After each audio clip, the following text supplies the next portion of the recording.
On a réfléchi à tout ça. On y est allé parce que dans le sport, il y a de l'émotion, mais on y est allé aussi parce qu'on a bien réfléchi aux facteurs fédérateurs, à ce qui pouvait nous rassembler. Et ce qui nous rassemble, c'est ce qui rassemble d'abord nos populations. Et le sport, par définition, rassemble les populations. On le voit dans les événements forts. Nous sommes vraiment maintenant dans une démarche positive. Alors nous sommes, et comme on l'a vu ce soir, dans le maillage d'un certain nombre d'intérêts.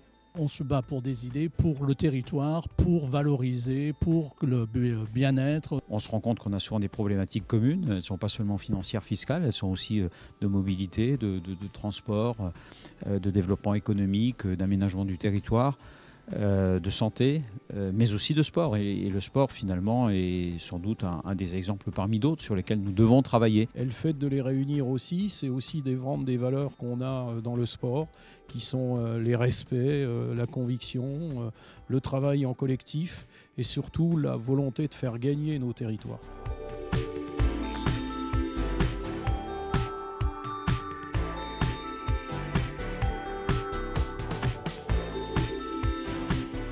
Sous le terme regroupement, il faut oublier l'aspect administratif, je n'irai plus chercher ma carte d'identité, là on ne s'occupera plus de moi.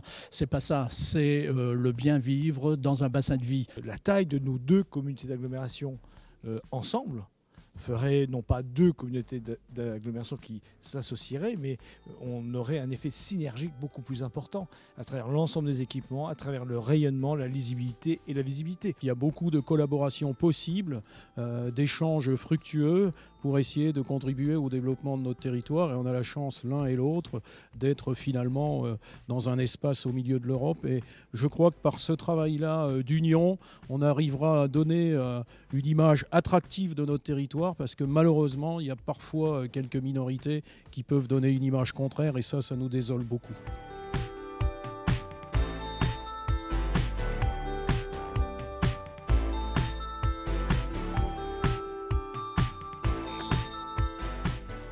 Nous avons déjà, avec Michel, réussi à être visibles.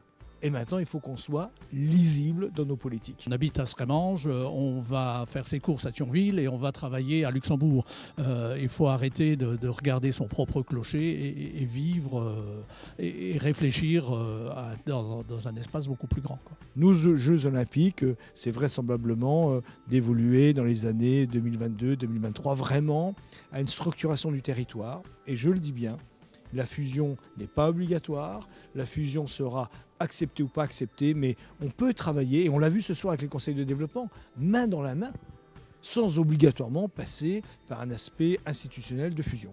Tout ça se construit patiemment, c'est comme construire effectivement une grande équipe sportive. Il faut former les jeunes, il faut un institut de formation, il faut ensuite l'accompagnement, et puis on espère que de tout ça naîtra un beau bébé.